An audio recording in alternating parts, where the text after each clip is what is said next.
أيها الذين آمنوا اتقوا الله وقولوا قولا سديدا يصلح لكم أعمالكم ويغفر لكم ذنوبكم ومن يطع الله ورسوله فقد فاز فوزا عظيما.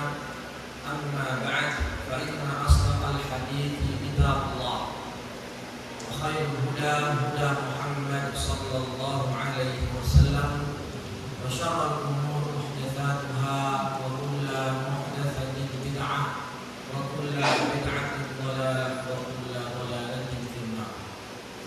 معاشر المسلمين وجمهور المؤمنين أعزني الله وإياكم. Dalam surat Al-Hijr ayat 32 sampai ayat 39 Allah Subhanahu wa taala berfirman, A'udzu billahi minasyaitonir rajim. Bismillahirrahmanirrahim. Qala ya iblis ma laka alla takuna ma'as sajidin. Qala lam akun li asjuda li basharin khalaqtahu min salsalin min hamadin masnun. Qala fakhruj minha fa innaka rajim wa inna 'alayka al-la'nata ila yaumiddin. Qala rabbi fa'anzirni ila yaumi yub'atsun. Qala fa innaka minal munzirin ila yaumil waqtil ma'lum. Qala rabbi bima aghwaytani la uzayyinanna lahum fil ardi wa la ughwiyannahum ajma'in. Yang artinya Allah berfirman, wahai iblis, apa yang menyebabkan kamu tidak ikut bersujud bersama mereka? Iblis berkata, aku sekali-kali tidak akan bersujud kepada manusia yang engkau telah menciptakannya dari tanah liat yang kering. Allah berfirman, kalau begitu keluarlah engkau dari surga, karena sesungguhnya engkaulah terkutuk, dan sesungguhnya kutukan itu tetap menimpamu sampai hari kiamat. Iblis berkata, ya Tuhanku, ya Rabbi, jika begitu maka berilah penangguhan kepadaku sampai hari dibangkitkan. Allah berfirman, baiklah, maka sesungguhnya kamu termasuk yang diberi penangguhan sampai hari yang telah ditentukan. Dan iblis berkata, Tuhanku, oleh karena engkau telah memutuskan bahwa aku sesat, aku pasti akan jadikan kejahatan tanpa indah bagi mereka di muka bumi, dan aku akan menyesatkan mereka semua. Shadaqallahu a'lam. Jamaah sidang Jumat, a'azzani Allah wa iyyakum. Dari ayat tadi setidaknya kita bisa mengambil 3 atau 4 pelajaran dari bagaimana akhlak atau sifat iblis kepada Tuhan. Kita tahu bahwasanya iblis itu termasuk sebelum diciptakan Nabi Adam adalah makhluk yang alim, dalam arti dia lebih mengetahui Allah dibandingkan kita. Dan juga iblis termasuk ahli ibadah. Iblis dulu seperti malaikat, sama-sama beribadah kepada Allah Azza wa Jalla. Tetapi status iblis yang alim dan ahli ibadah tadi tidak bisa menyelamatkannya dari murka Allah Azza wa Jalla. Bahkan dia dicap sebagai makhluk terkutuk sampai hari kiamat. Apa yang membuat iblis sedemikian buruknya di mata Allah Subhanahu wa taala? Dari ayat tadi kita bisa ambil beberapa sifat. Yang pertama yang sudah sering kita dengar adalah karena iblis memiliki rasa kesombongan dalam diri. Nabi SAW bersabda ketika menjelaskan apa makna sombong, kata Nabi, batarul haq wa ghamtun nas, menolak kebenaran dan meremehkan manusia. Di sini iblis ketika disuruh oleh Allah untuk bersujud, dia bukannya langsung sami'na wa ata'na, tapi malah membangkang dan mempertanyakan perintah Allah tersebut. Iblis berkata, buat apa?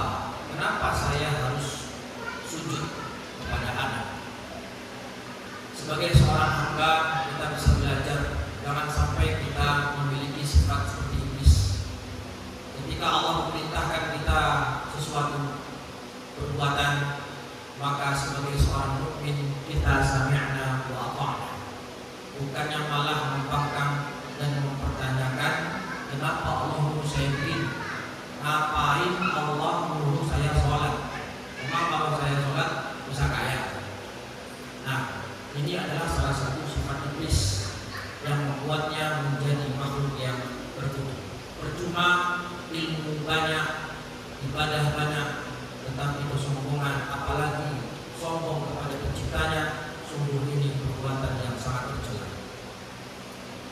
Yang kedua, sifat iblis yang sungguh sangat buruk disebutkan oleh Allah Subhanahu wa taala. Kata Allah, "Qala rabbi bima aghwaytani." Mengerti perkataan iblis, "Ya Allah, wahai Tuhanku, oleh karena Engkau telah memutuskan aku sesat, aku pasti akan jadikan kejahatan tanpa faedah di mata mereka, dan aku akan menyesatkan mereka semua." Di sini, waliyadzubillah, iblis tidak hanya mempertanyakan perintah Allah dan tidak mau taat dengan perintah Allah, tapi justru iblis menyalahkan Allah. Iblis bilang, "Ya Allah, karena Engkau telah menyesatkanku." Padahal yang memilih sesat dia sendiri. Dia disuruh sujud tetapi tidak mau, malah membangkang dan mempertanyakan, buat apa saya sujud? Kenapa saya harus sujud sama manusia yang diciptakan dari tanah? Setelah itu semua, Allah vonis dia menjadi makhluk tertutup, lalu dia menyalahkan Allah SWT. "Ya Allah, karena sebab Engkau, oleh karena Engkau telah menyesatkan aku." Ini salah satu adab yang kurang baik atau akhlak yang buruk. Bagaimana mungkin seorang hamba, seorang makhluk menyalahkan Tuhannya karena musibah atau kesesatan yang menimpa?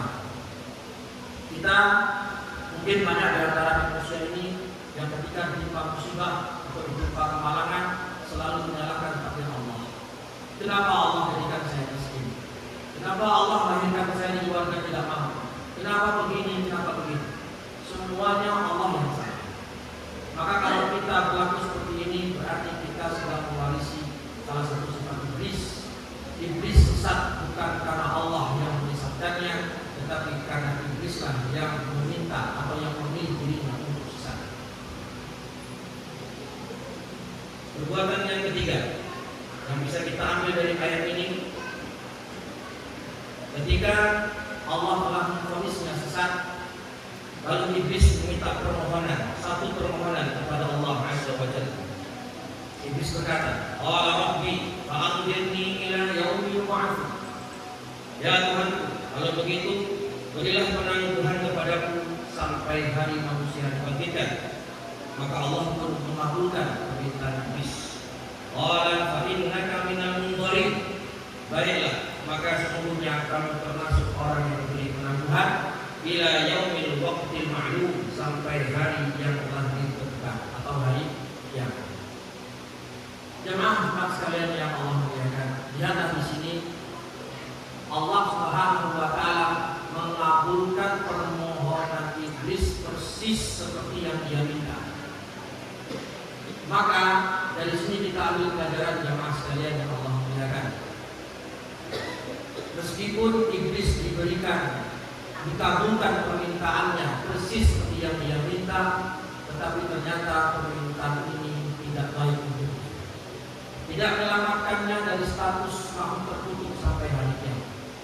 Oleh karena itu jamaah sekalian, ketika kita berdoa meminta kepada Allah Azza wa Jalla dan Allah tidak mengabulkan permintaan kita persis seperti yang kita minta, maka jangan sekali-kali suzon kepada Allah Subhanahu wa taala.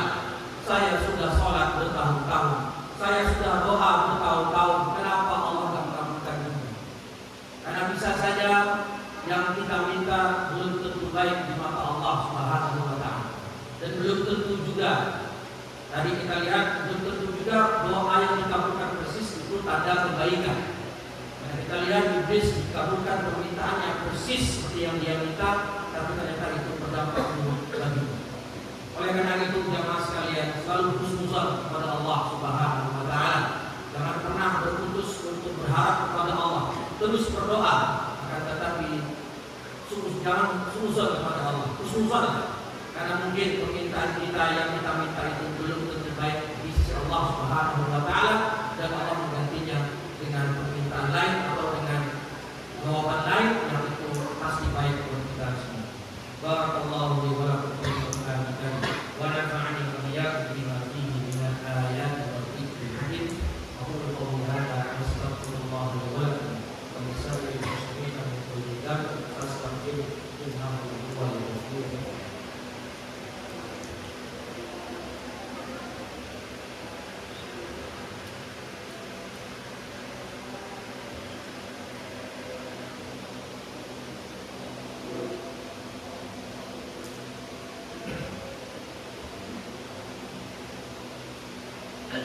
Alhamdulillah Rabbil Alamin wa bihi nasta'in wa ala umuri dunya wa din wa sallallahu ala anbiya'i wal mursalin sayyidina Muhammadin wa ala alihi wa sahbihi. Jamaah Jumat azanillahu wa iyyakum. Sifat terakhir dari iblis yang sudah selayaknya kita ambil contohnya dan kita jauhi, dan ini terdapat dalam ayat lain. Iblis berkata, khalaqtani min nar wa khalaqtahu min tin. Iblis adalah makhluk pertama di alam semesta ini yang menafsirkan firman Allah secara seenak perutnya sendiri. Iblis mengklaim kalau dirinya lebih mulia dibandingkan Adam. Alasannya karena Adam tercipta dari tanah, sedangkan aku tercipta dari api. Maka kesimpulannya aku lebih mulia daripada Adam. Ini adalah salah satu penafsiran yang tidak ada dasarnya. Dari mana iblis bisa mengklaim bahwasanya api lebih mulia daripada tanah? Apa landasannya? Apa dalilnya? Tidak lain dan tidak bukan berlandaskan hawa nafsunya saja. Maka sungguh di sini para penghafal Quran, para aku sekalian dan para sekalian yang Allah muliakan, janganlah sekali-kali kita menafsirkan Al-Quran atau memaknai kalam Allah dengan seenak perut kita sendiri atau dengan hawa nafsu kita sendiri, karena itu termasuk perbuatan tercela, terlaknat. Bahkan itu adalah salah satu sifat iblis yang membuatnya menjadi makhluk tertutup hingga hari kiamat. Inna Allah wa malaikatahu yusholluna 'alan nabi ya ayyuhalladzina amanu shallu 'alaihi wa sallimu taslima. Allahumma shalli 'ala Muhammad wa 'ala ali Muhammad kama shallaita 'ala Ibrahim wa 'ala ali Ibrahim innaka Hamidum Majid. Wa barik 'ala Muhammad wa 'ala ali Muhammad kama barakta 'ala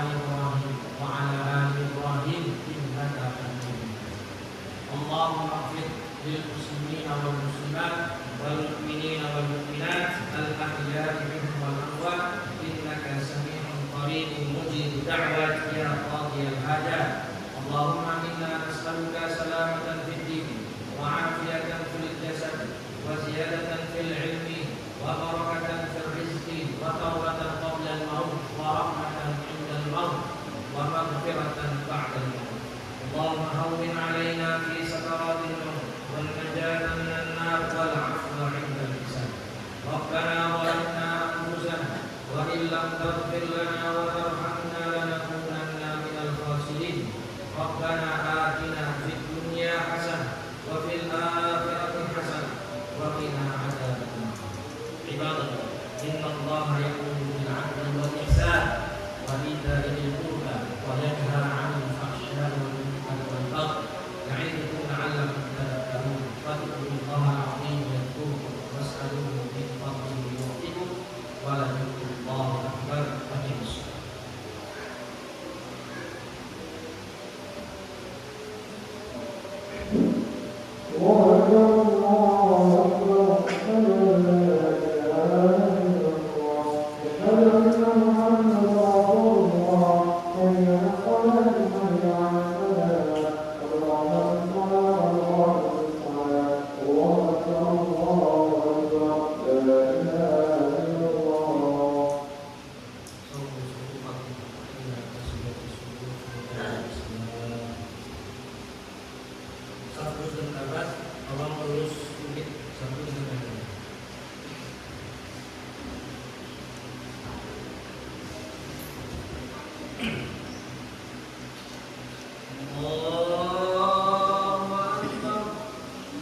Alhamdulillahi Rabbil Alamin. Ar-Rahmanir Rahim. Maliki Yawmiddin. Iyyaka na'budu wa iyyaka nasta'in. Ihdinas siratal mustaqim. Siratal ladzina an'amta 'alaihim ghairil maghdubi 'alaihim waladdallin.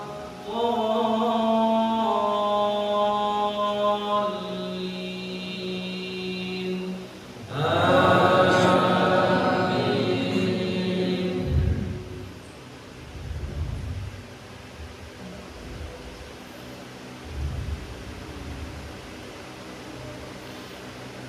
قلنا اهبطوا منها جميعا فإما يأتينكم مني هدى فمن تبع